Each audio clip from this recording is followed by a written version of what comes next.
authenticity is vital to the musical process, and Ivason Black lives and breathes authenticity.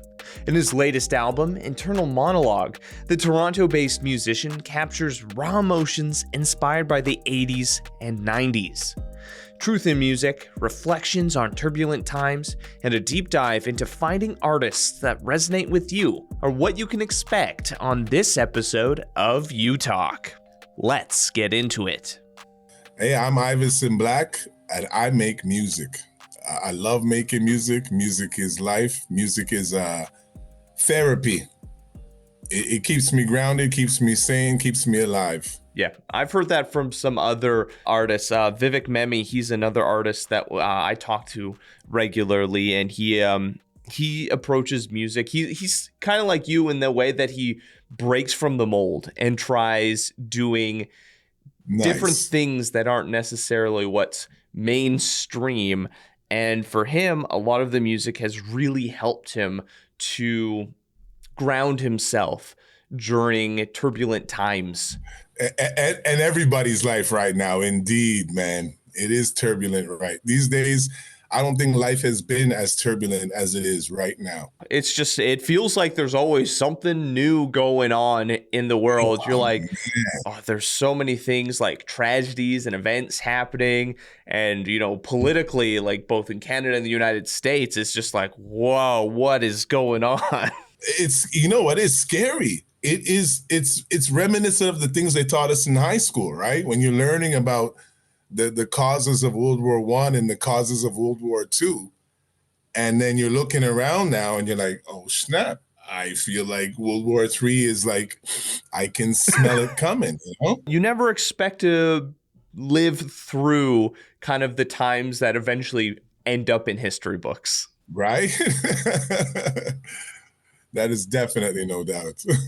Music, you know, you released a new album, but let's kind of go through the last album. I guess maybe there's been a couple since then, but the last time we talked, going through some of your music, Counterculture, how was it received? How are things going on that end? What sort of things are you hearing from people? It did pretty well as far as I'm concerned. A lot of college radio stations in Canada and the United States picked it up, yourself being included. So, well, college and community.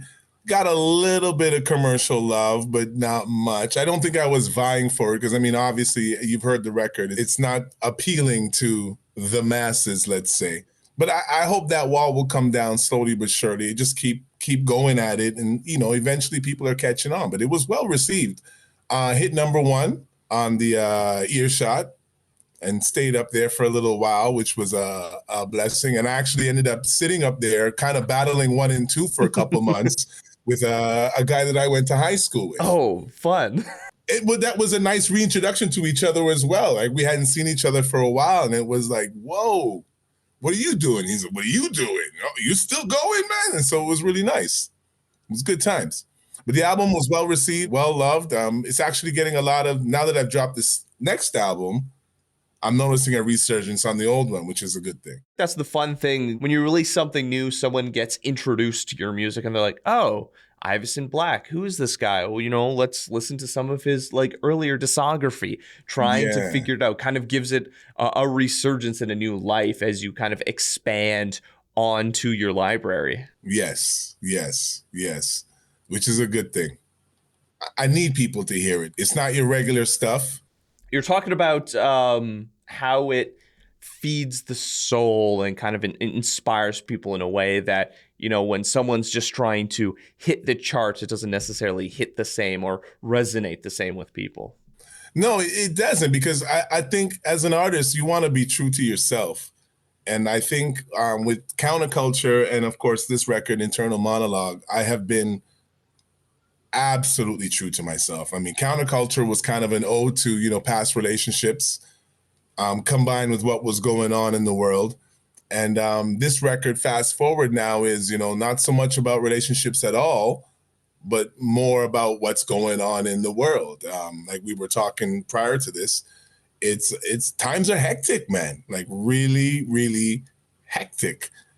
I think it's important to speak on it rather than just, you know, grab your nuts and do the regular rap stuff, right? There is an audience that is hungry for music that doesn't fit the mold. When we're looking at just the summer right now, one person I'm really listening to, Chapel Roan, really blowing up, someone that wouldn't necessarily fit within the typical pop genre, but she's been really killing it lately. And I think for a lot of people, they want that authenticity that you're mentioning. Someone who is breaking apart moments of their life and creating a artistic interpretation of it.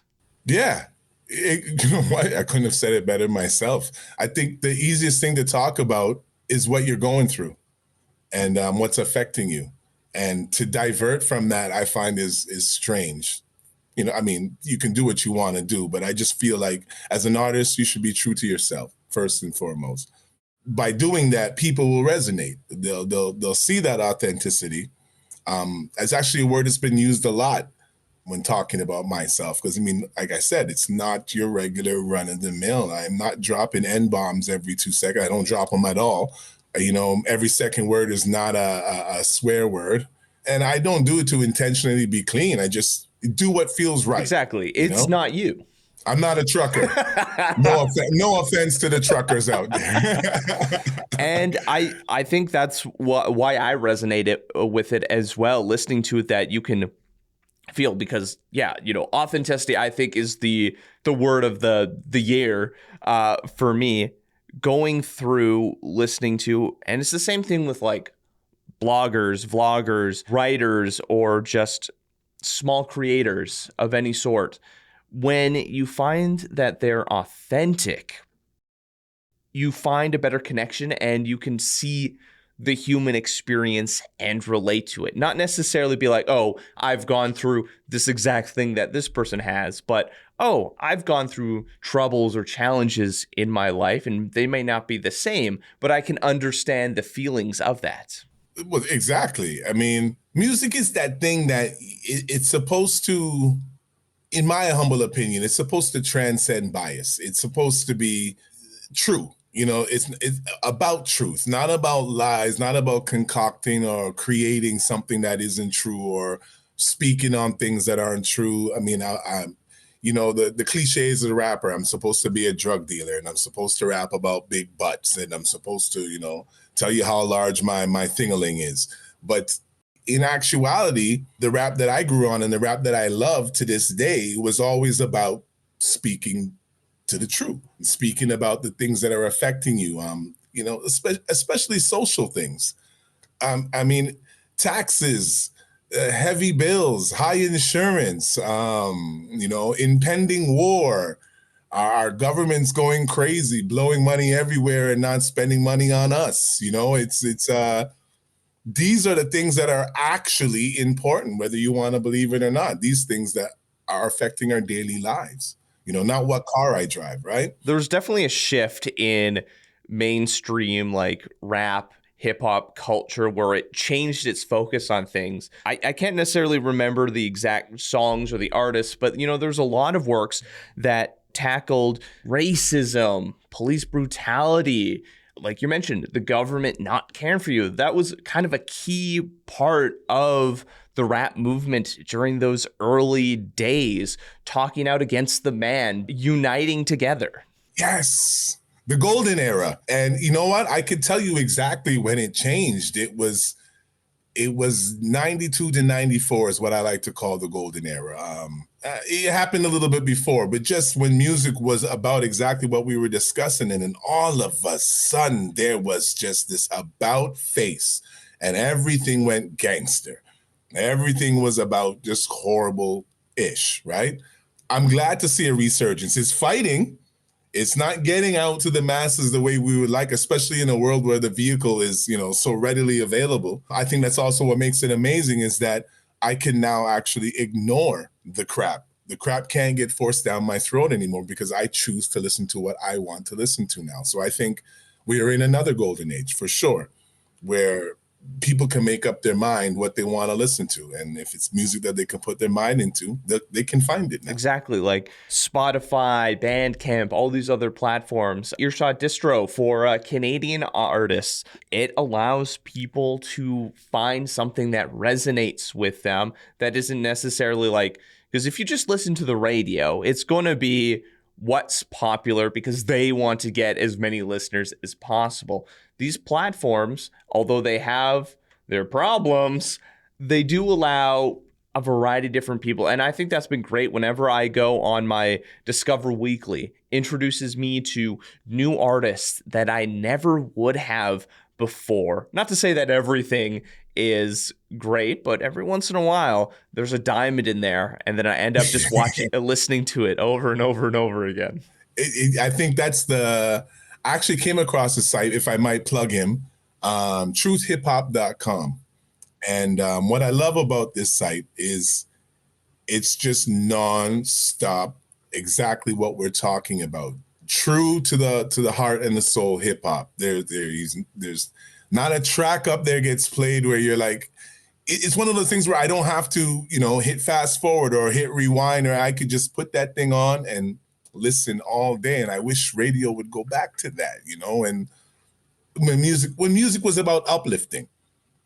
Right? If you think about the era where our parents grew up in, and you go back and you listen to those old records, I mean, everything was good. And now you're in this era where, I hate to hate on people like this, but we're in this era where, people are pandering to audiences.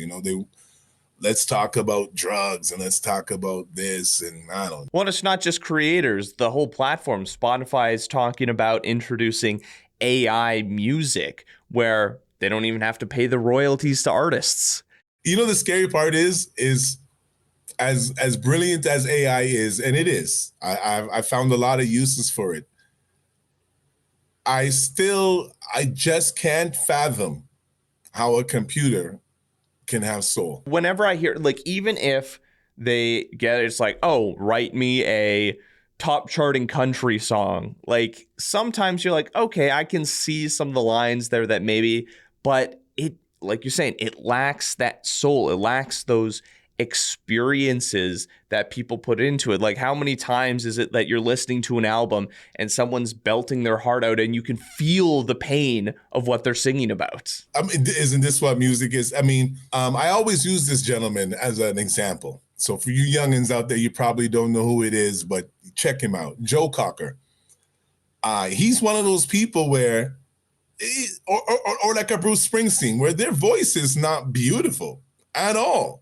But that feeling you get, what would you do if I said this to you? That passion, a computer can't do that. Maybe it can. That's scary if it can, but in my mind, I guess we'll have to wait and see. There's a lot. I mean, I didn't think AI could get as far as it already has, but who knows where things will be in 5 more years. I think what's scary about it is, do we want to get rid of humans? Is this the goal here? Like, let's have a world with just, CPUs walking about? It does seem like it sometimes from some corporations. They're like, we don't need people. Which pureness, the purity is gone. Like the love. I'm just going to use that word over and over. The love is gone. And when the love is gone, what are you left with, right? You can't, this AI thing is actually a real thorn as a musician. And, I work for Canada Post, and I'm watching my job slowly.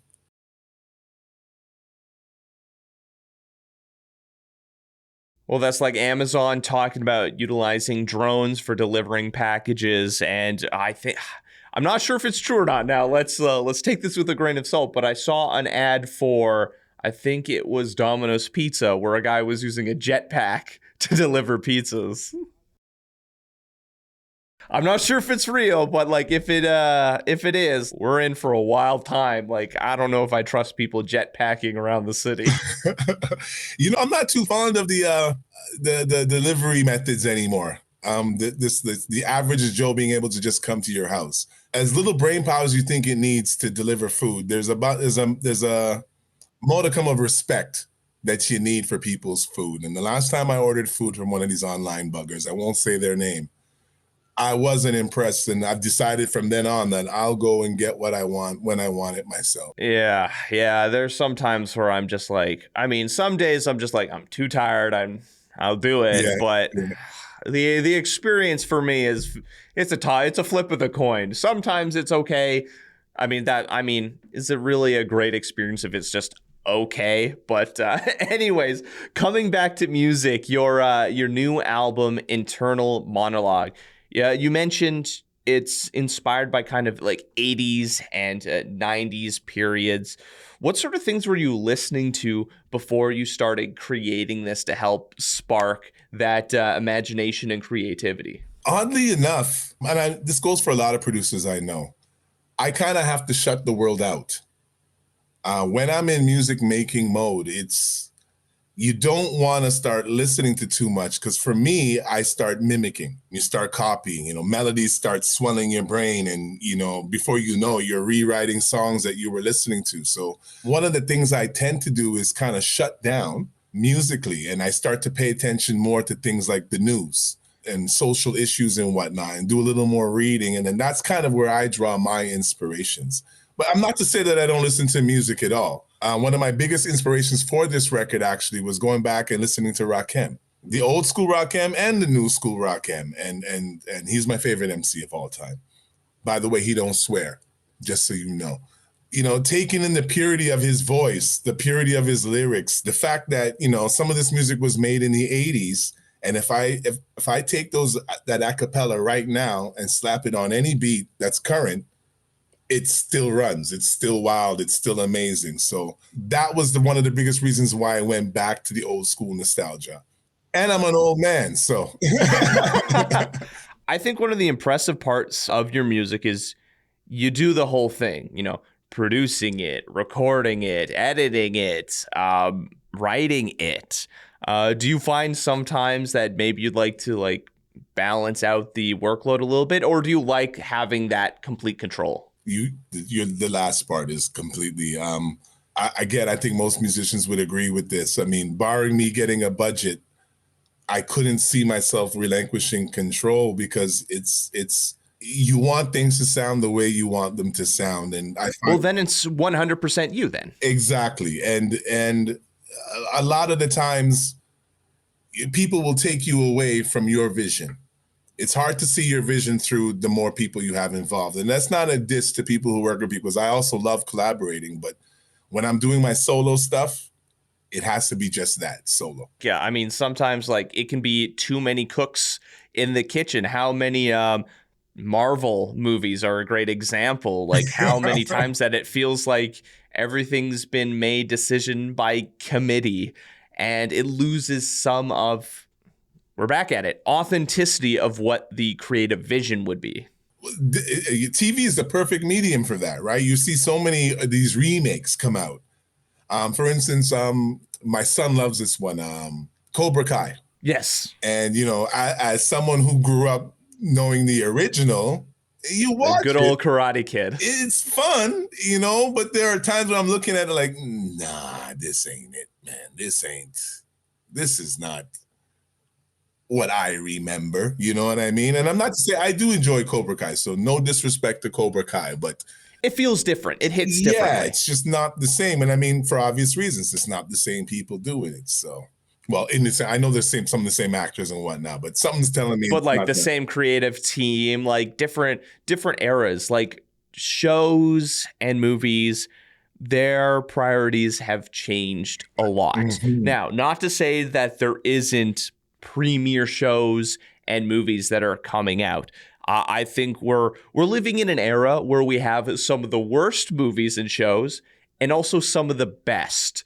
One of my great examples is Arcane, the animated story that follows the League of Legends kind of game. I think in terms of animation, audio design, just visuals in general are absolutely amazing. The new Fallout TV show, it's something I was really, really excited that it really hit the ball out of the park in terms of capturing the aura of the Fallout games. And you just go back a couple of years, there's a ton, like the old Resident Evil movies. There's so many like adaptations that really didn't understand the source material. And I think, we're finding some really great stuff, but there's also some really, really big stinkers out, like the Avatar: The Last Airbender, the live action one. Like, is it competent? Yeah, but I think it loses some of the messaging and magic of what the original animated series on Nickelodeon was able to capture. You're an animated guy, huh? I love animation. It's something that maybe in a different light if I would have gone into it, but maybe it's better I didn't. It seems like it is hellish work sometimes. It's funny. I grew up with a guy, Yao Fei Chan. I'll always remember his name because he was this doodler, constantly drawing. And I'll never forget the day when I was getting ready to go to college and I was trying to pick a spot to go to. And there's a school in Toronto, Greater Toronto, called Sheridan College, which is where a lot of, people who know art know this is where a lot of the artists go. And I'll always remember the story that some other friends that were in class with us said, yeah, he went to school, was there for a few days. Teacher bugged out, was like, this guy is incredible. And the rest was history. He was off to Florida to work with Disney, off to LA to work with Disney. And he's been doing it ever since. So amazing. It's weird. I kind of not that I outgrew. I'm weird with it's anime. Hard sometimes. It's I find it's like when looking at this is a whole conversation in itself about Western versus Eastern animation and how they approach it for different ages. But I think we're starting to see things like Into the Spider-Verse or Across the Spider-Verse, I think are great examples of animated films that are well received for children, but also can be enjoyed greatly by older audiences as well. That's my mom. My mom has every videotape of every Disney movie ever made, every DVD, and she's now working on downloading them now. And she's actually amazed by me because we grew up loving animated stuff. My kids love animated stuff, but myself, I don't know what happened. I got into too many cop dramas. And reality TV gave me a bug now, and I'm trying to shake it, and I can't get rid of this bug now. Hey, sometimes you never know what sort of brain worm is going to latch in, and you're like, okay, this is what I'm into right now. Well, you know what it is? Big Brother is one of my shows, and it's not that the show is so great. It's this microcosm of the world.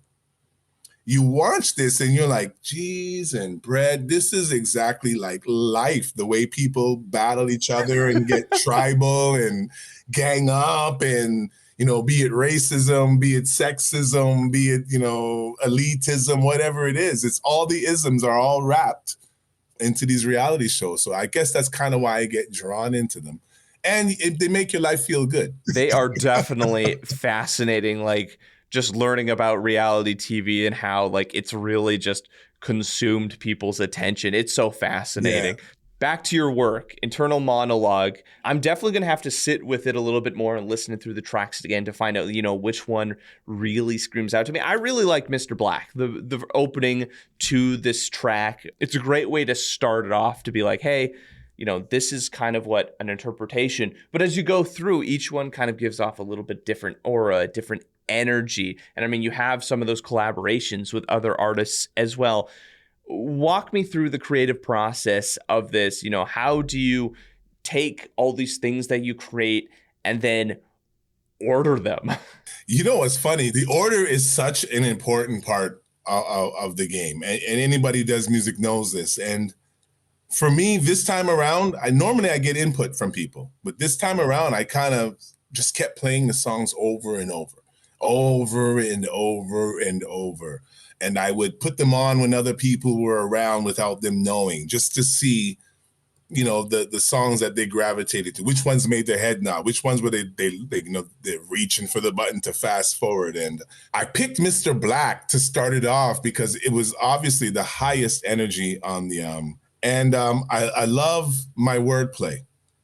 I love the way I just no hooks, just bars. And then I kind of went on a cool down period. That's kind of how it felt. Like started really hot and then I just kind of mellowed out Yeah, as a let record. people digest it a little Yeah. bit. So no real science to it other than what felt good. What did this feel good coming after? Does that The feel good? vibes. Yeah, just vibes. I wish there was more to it. Hey, you know, sometimes things in life just have to go with the vibes. That's what I go with sometimes. Like if you overthink it too much, then you're gonna be stuck on like, oh, do I put it here? Do I put it here? You know, there. Sometimes you just gotta go with that flow. You know what it is? It's called letting go. Which is most artists, I'm sure every artist you talk to, that is the hardest thing for in any genre of art. Is it done? Is it finished? In my opinion, it's never done. I just listened to the record this morning, and there were so many things I wanted to change. You know, make this louder, turn this down, take that out. Oh, I hear a mistake there. I hear a mistake here.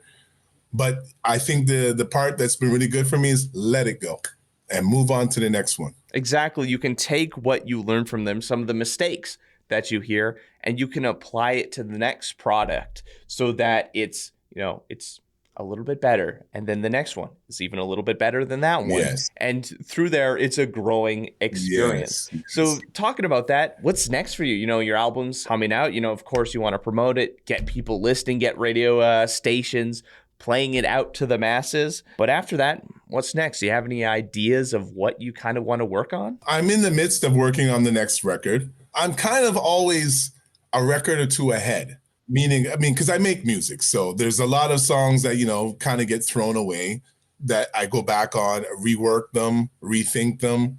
And again, it's the climate. Like I know I was ready to drop my next record almost right away. I was going to wait a month or two and drop again. And then, you know, the wars and stuff breaking out just had me thinking, you know what, let me just kind of sit back right now, take in the world and you know, lean into what's happening right now. Because I think it's important, especially at the age that I'm at now.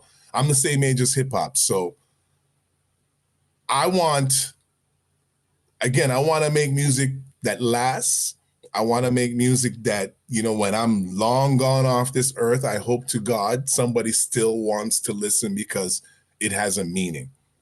And it will probably still apply because I don't see governments in this world changing anytime soon. So, well, as we look through the history books, it seems like we just repeat the same things over and over and over again, time immemorial. well, you know, take a guy like Bob Marley. That's the 70s, man. And you put on his record right now, and every single song, everyone verbatim applies to 2024. And I think that's kind of my goal, not to be Bob Marley, but that would be nice, but but to in his vein, right? In the spirit of what he was doing, which was give music to the people then. Give music so that, again, I keep saying it, right? Harping on it, but put their mind into, not just play it and, you know, music moves so quick. You know, you hear Kodak Black is number one, and then Travis Scott is number two, and then Drake, and then, you know, Kendrick, and then, you know, then they're gone. Then it's a whole new crop. Although I got to give kudos to Drake because he's been around for a long time compared to all the other artists. But yeah, I don't like the way music just keeps moving. Nobody listens to records anymore. It's like one song and then this person's gone. And we never heard their other 12 offerings. And I think it's important to get back to listening to records. Slow things down a little bit. Maybe just take some time to process things instead of next. Constantly, right? And I get it. I watching my kids grow and watching them on their phones and whatnot. I can see. You know what the worst part is? I used to get so mad until now I'm the one doing it. It's hard, man. They've locked in that dopamine rush. They've figured it out. TikTok is God, right? You know, it's one of those many vices that I'm struggling to try and get a handle on. I you know what, dude? Some days I just give in, eh? I'm like, whatever. It's like, it's just one of those rot days. Let's just go. 3 hours and then you can't, you know, my hands are all cramped. In small doses, it's good for you. But back to the music, I think it's important that we get off of this 7-second dopamine hit and get back to that 2 minutes, 3 minutes and 30-second rush where, we had intros that built up, that led into a song, and we had outros and bridges that took you somewhere else for a minute and then brought you back to that hook you love so much, and then another outro and then the connection to the next song. I just don't hear that on records anymore. It's all contrived. It's time to see a change. Yes. Time to see a change. Thank you so much for taking the time. I'm really enjoying Internal Monologue. Where can people go to find out more information about you? And of course, check out your music. Please check me, Ivason Black, on bandcamp.com. Ivason Black everywhere. Ivason Black everywhere. Spotify, Apple, but we love Bandcamp. Bandcamp comes to us. Bandcamp directly supports us. Bandcamp is about the artist. Did I say Bandcamp already? Bandcamp. But you know what? I'm happy for the love anywhere. Anywhere you go up to YouTube, anywhere you want to look for music, I'll be there. And I'll be that. Have any stories you'd like us to share or communities we should highlight? Leave a comment on our social media or reach out to us on our website. I'm Ryan Funk. This was You Talk, and have yourself a good one.